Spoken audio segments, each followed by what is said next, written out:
Olá pessoal, hoje eu vou explicar para vocês como construir circuitos eletropneumáticos com dois ou mais cilindros.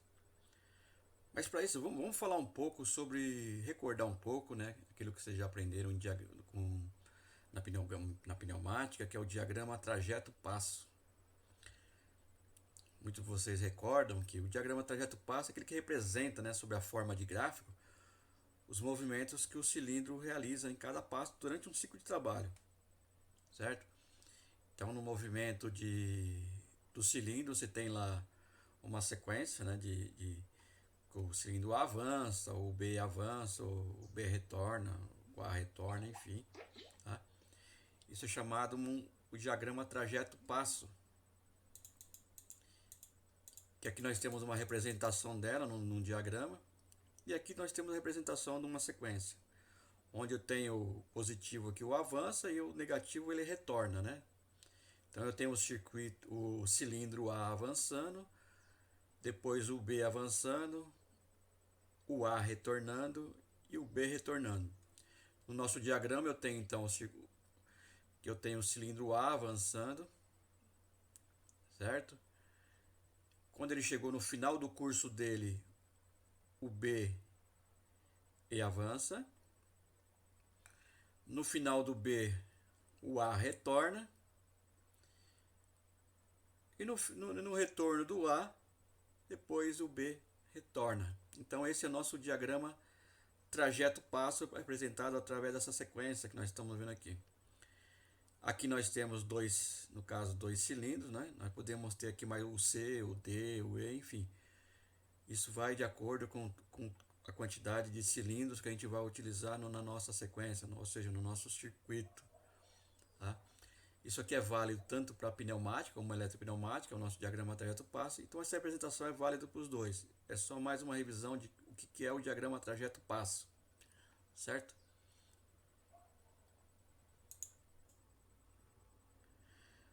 Para nossa construção do nosso circuito, para a gente saber que método que a gente vai utilizar, a gente precisa de saber na sequência se é uma sequência direta ou indireta, tá? Por exemplo, aqui, ó, como é que a gente faz? Primeiro eu vou descrever a sequência, correto? Então nós temos 4 sequências. Coloquei a minha sequência, eu passo um traço vertical dividindo a sequência exatamente ao meio, ou seja, passo um traço aqui, ok? No meio certinho, dividindo ambos para o mesmo lado a quantidade de cilindros, de letras de um lado e letras do outro iguais, tá? Igual vocês estão vendo aqui embaixo. Se os dois lados forem iguais, não importa se aqui está com o símbolo de menos ou de mais, não importa. Passou o traço no meio, se ambos os lados forem iguais, então isso daqui eu consigo construir pelo que a gente é uma sequência direta. Então eu consigo fazer isso aqui pelo método intuitivo, tá? Certo?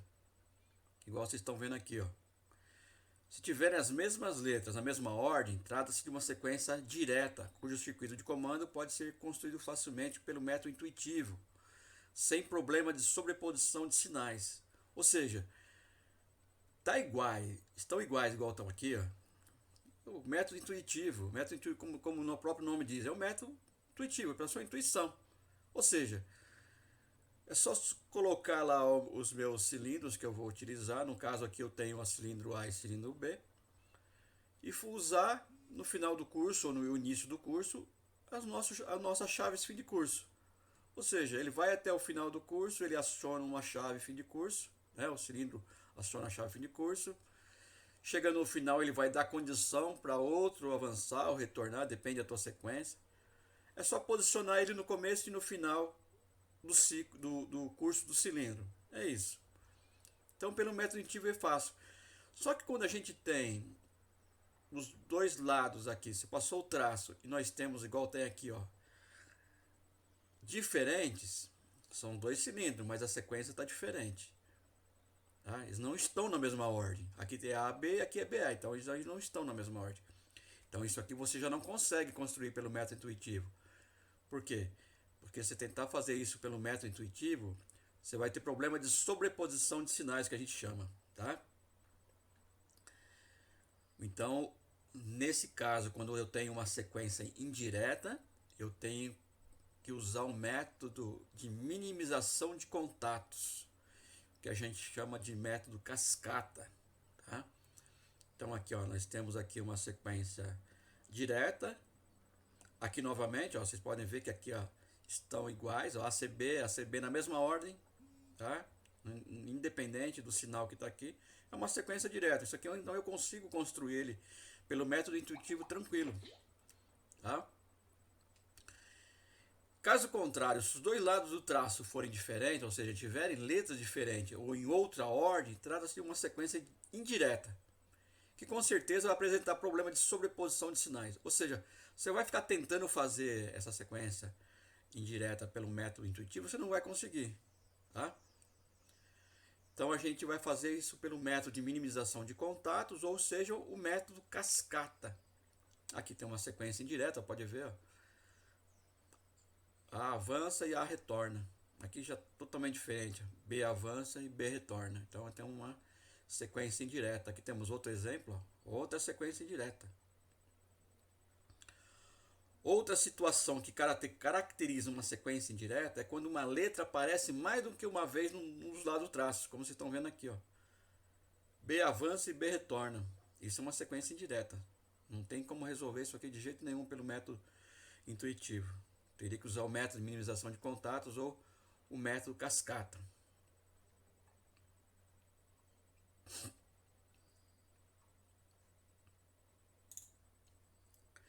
Você colocou lá a tua sequência, dividiu ela, você viu lá que a sequência indireta não dá para fazer pelo método indutivo, o que você vai fazer? Você vai fazer a opção pela construção do circuito pelo método cascata. Tá? E o primeiro passo que você tem que fazer é dividir ele em setores secundários, que vai determinar o tamanho da cascata e o número de relé que você vai usar. Como é que a gente faz isso? Está aqui uma sequência, tá? E vou dividir eles passando um traço no meio da minha sequência. Eu vou passar o traço até que repita a mesma sequência novamente, a mesma letra novamente. Por exemplo, A positivo, veio o A de novo, opa, eu passo o traço antes, né? Porque vai repetir, não pode ficar aqui. Vai o A negativo, o B positivo aqui, traço de novo. Vocês viram que no nosso caso aqui, ele repetiu, né? Aqui, ó.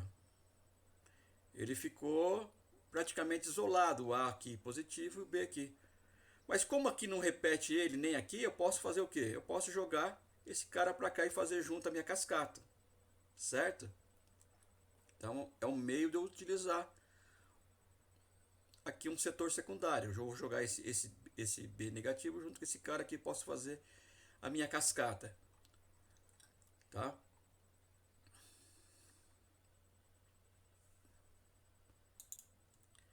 Aqui nós temos outro exemplo, né? O A avança, o B avança. Aqui veio o B de novo, então traço aqui antes, né? Então eu tenho dois setores secundários, tá? Aqui novamente outro exemplo, ó. O A avança, o B aqui ia repetir o B de novo, né? Traço antes e vou. Aqui ele ia repetir de novo, né? Porque o B já está aqui. Então não posso ter ele aqui dentro de novo. Então traço aqui. Aqui eu vou, ia repetir, traço mais um traço. Ou seja, eu tenho 4 setores secundários. E para me determinar agora a quantidade de relés que eu vou usar, é isso. Eu preciso saber quantos setores secundários eu tenho, menos um. Então eu determino o número de relés que eu vou utilizar. Então se eu tenho, por exemplo, 2 setores secundários, 2 menos 1, eu tenho o resultado 1. Ou seja, eu vou utilizar um relé. Tá? Pessoal, isso aqui é uma sequência, uma receita de bolo, né? Então eu tenho dois setores secundários, igual que eu falei aqui, 2 menos um, eu vou ter um relé, ó. Um relé só, tá? É só desenhar isso no circuito, né? Lógico, eu tenho a parte de acionamento e tem a parte aqui agora que vai comandar a cascata. De um lado eu tenho o K1 aqui, o contato aberto de K1 que vai comandar o setor 1, que seria esse, ou seja, nesse lado de cá eu vou ter o quê? Uma solenoide, né, que vai comandar o avanço do cilindro A e o avanço do cilindro B, nesse exemplo aqui. Do outro lado de cá, eu tenho o setor secundário 2, onde tem um relé fechado aqui, um contato fechado do relé, que vai me comandar o retorno de B, depois o retorno de A, certo? Por isso tem dois setores. De um lado você vai comandar esse setor e do outro lado você vai comandar outro setor.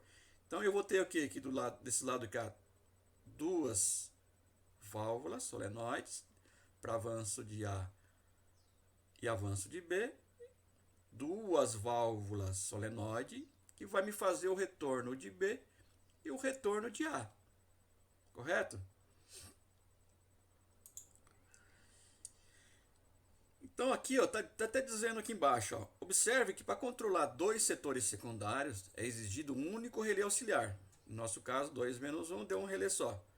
Enquanto o relé K1 está desligado, o contato fechado de K1 mantém energizado o setor 2.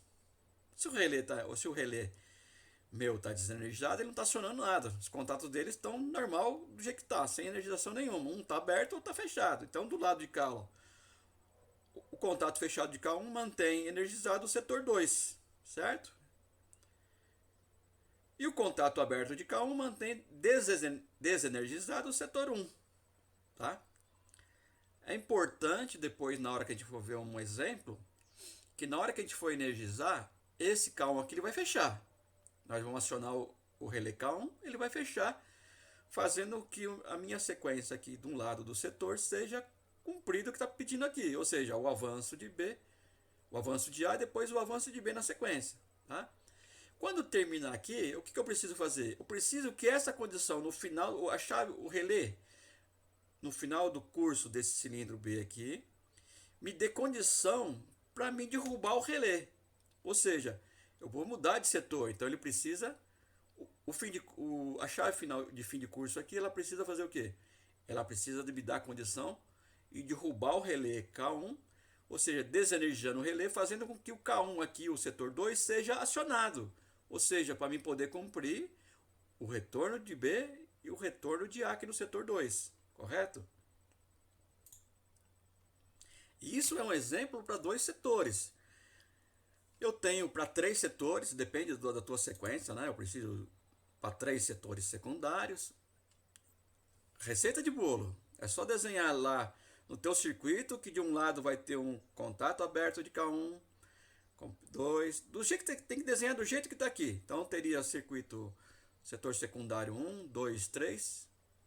Ou seja, 3 setores menos 1, 2 relés, ó, K2, K1, K2, 2 relés.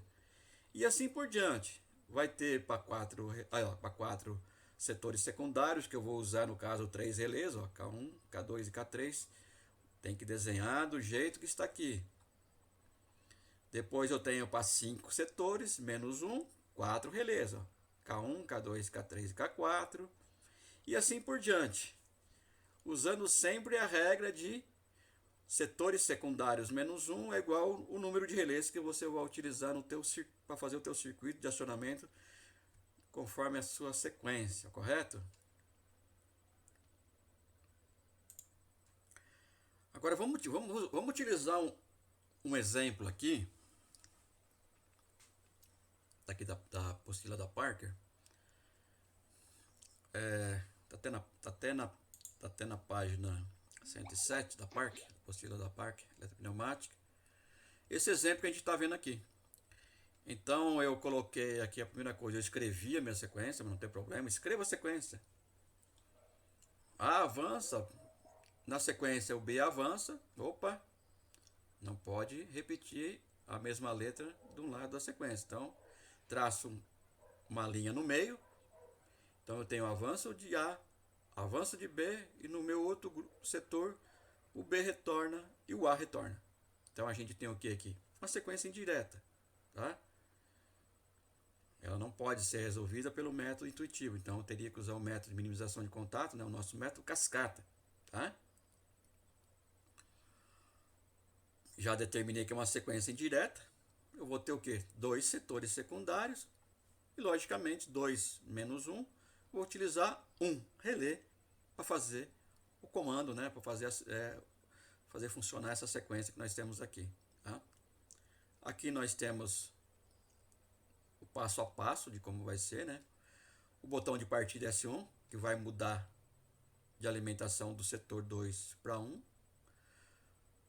Temos lá setor secundário 1 energizado, o avanço do cilindro A, tá? Setor 1. No final do avanço, nós temos a chave fim de curso S2, que vai me dar condição para me avançar o cilindro do B. Temos a rede ainda, o setor secundário 1 ainda. Tá? No final do B, eu tenho o que? A chave fim de curso S3, que vai me dar a mudança de alimentação do setor 1 para 2. Ou seja, acabou, né? A minha sequência era até aqui. Avanço de A, avanço de B, agora eu tenho que fazer o quê? Retorno de B, retorno de A. Então eu tenho que usar, né, colocar essa chave fim de curso S3 no final desse cara aqui para poder fazer a mudança de alimentação do setor 1 para 2. Ou seja, acabou, preciso fazer a mudança de grupo.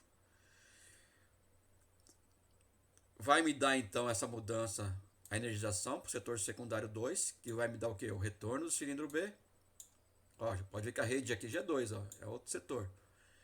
No final desse cara aqui do B, eu vou ter uma chave fim de curso que vai me dá condição de retornar ao cilindro A. Ok? Chave no final do curso, chave de curso S5. Desliga retorno A e do B, ou seja, final do ciclo. Ok?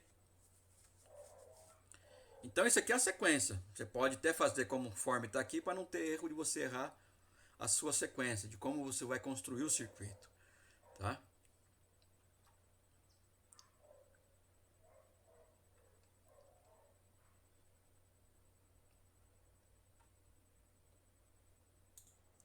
Então aqui nós temos aqui a sequência que eu falei, né, de anterior aí, no modo mais prático, né? Tá? No modo mais prático aqui, né? Ou seja, avanço de A, um processo qualquer de fixação para usinar uma peça. Então, o meu cilindro avança, fixa a peça, tá? Depois vem meu cilindro, a minha broca, né? Avançando aqui o cilindro para fazer a furação, tá? Terminou a furação, o B retorna, né? Agora o B retorna. E a fixação, o cilindro levanta, soltando a peça aqui. Você viu que um exemplo bem prático, né? Para você ter ideia de que sequência de movimentos é uma coisa bem utilizada. Eu posso ter aqui, no caso bem simples, uma furação de uma peça, eu posso ter apenas 2 cilindros, como posso aqui ter 10, 20 cilindros, depende do acionamento, do teu processo, enfim, o que você vai fazer. Mas então a realidade é essa, tem a utilização de 2, 3, 4, enfim, vários cilindros no teu processo aí, tá? Então aqui como é que fica construído? Primeira coisa que você tem que fazer é já desenhar o cilindro, né? Já coloca o cilindro, já coloca lá a sua válvula direcional, os 2 solenoides, esse para o A e esse aqui para o B, né? Um cilindro. Já coloca a sua válvula direcional duplo solenoide aqui, faz a alimentação, né? Conforme está aqui. E já coloca a reguinha lá, né? Vai usar o fluido sim, já coloca a reguinha lá das tuas chaves fim de curso. Já coloca lá as duas, já deixa posicionado. Já não esquece de nomear ela, né? B1, o A1, A2, B1 e B2, certo? Ficaria mais fácil para você conseguir identificar, ou seja, que estão relacionadas ao teu cilindro A. Então põe A1 e A2 aqui, o B, põe B1, B2, já sabe que está relacionada ao cilindro B, tá? A primeira coisa nesse exemplo aqui é a construção do acionamento, né? Eu vou ter que fazer o acionamento do relé K1, tá? Eu vou ter que fazer. Então eu vou colocar um auxiliar dele aqui como se fosse aqui o meu contato de selo, né? Que eu vou ter que comandar. Eu tenho que fazer um acionamento do K1, porque numa hora que ele chegar e cumprir o primeiro setor, ele vai ter que fazer a mudança de setor, do grupo 1 para o grupo 2. Tá? Então ele vai ter que derrubar e vai começar o outro grupo. Então no caso aqui eu tenho o acionamento do relé, olha lá, relé K1, tá? Acionei ele vai avançar. Vocês podem ver que aqui já está identificado, eu já coloquei aqui o setor 1, setor 2. Então o K1, igual a receita de bolo, um é aberto, o outro é fechado. É um relé só. De um lado, então, eu tenho aqui, ó, o avanço, Y1, o avanço de A, tá? E do outro lado eu tenho o quê? O avanço de B, aqui, ó, Y1, Y3. Já desenha, já faz isso aqui, ó. Coloca o aberto, já vem aqui, já coloca lá o Y1 e já liga aqui Y3. Depois você vai colocar aqui, você vai ver a sequência, se apaga e coloca o fim de curso correspondente aqui. Na nossa sequência, o que eu tinha? Então eu teria que fazer o quê? O avanço de A, lá, avançou A. Chegou no final dele aqui, o que vai acontecer? Eu tenho S2. Esse cara aqui vai dar condição para fazer o quê? Para avançar o B. Não é sequência? A mais, B mais. Então eu vou colocar onde? O S2. Vou colocar aqui, ó, é a sequência. Avançou o A, chegou no final do curso dele e vai acionar o S2. Opa, já coloca ele aqui, ó. Ele vai dar condição para fazer o quê? Para avançar o meu cilindro B. Então já coloca aqui, ó, acionou lá no final do curso, acionou o Y3, a solenoide Y3. Ó. Tá? Então já tem a sequência final. A minha sequência do primeiro setor secundário está cumprida. Porque acionando o Y3, esse cara aqui vai avançar o cilindro B. E ele vai chegar onde? Ele vai chegar no final do curso dele, onde vai acionar a chave fim de curso S3. Esse cara aqui, ó, no final do curso, está terminando o setor 1, setor secundário 1. Esse cara aqui, ele tem que derrubar o quê? Ele tem que derrubar o relé. Mas então onde eu vou colocar ele? Eu vou colocar ele aqui, ó, S3. Porque eu quero derrubar esse cara aqui, ó, o relé K1. Eu vou derrubar esse cara aqui para quê? Para que isso aqui volte a ficar aberto, isso aqui que era normal fechado, volte a ficar fechado. Ó, beleza. O K1 voltou normal, porque eu derrubei ele aqui, ó. Derrubei ele aqui. Olha lá, ele fechou. Ele fechou, eu tenho que fazer o quê? Eu tenho que cumprir o que está escrito lá, né? Correto? Então, esse cara aqui vai retornar, né? O B vai retornar. Na hora que ele retornar, ele já derrubou o relé, ele vai retornar, ele vai fazer o quê? Ele vai acionar o relé, a chave fim de curso S4. Quando ele está retornando S4, o que ele vai fazer? Ele vai dar condição, tá? Tá aqui, ó. Ele vai dar condição. Esse cara aqui tá fechado, tá? Porque ele está no início do curso do cilindro A, está fechado. Ele retornando, o que vai acontecer? Ele vai retornar ele mesmo. Y4. Então, acionou aqui, ó, no S3. Quando o S3 bateu aqui, ó, e o relé foi desacionado, tá? Ele fechou aqui. Ele fechou aqui o contato de K1 do relé. Ele já me deu condição para o cilindro B retornar, o Y4. Ok? Então ele já retornou o B. Tá? Quando o B retorna, ele vai chegar no início do curso dele, S4 aqui, ó. Então uma sequência. Então ele fechou aqui, ó. Para fazer o quê? Para poder fazer o retorno de A. Olha lá. Ele vai fazer o retorno do cilindro A. Beleza? Então cumpriu a sequência. A sequência completa. Tá? E quando o A chegar no final do curso dele, ele vai fazer o quê? Acionar o S5. Então eu coloco o S5 aqui, ó. Justamente nesse cara, para ele não ficar acionado no início da minha sequência. Já coloco ele aqui, ó. E ele é normal o quê? normal fechado, porque no início do curso ele vai estar o quê? Ele vai estar aberto. Aí ele vai estar aberto, acionado, então, olha lá, está aberto, então não deixa esse setor 2 ser acionado. Então eu cumpri a minha sequência, conforme nós colocamos lá. Então o circuito está funcionando agora.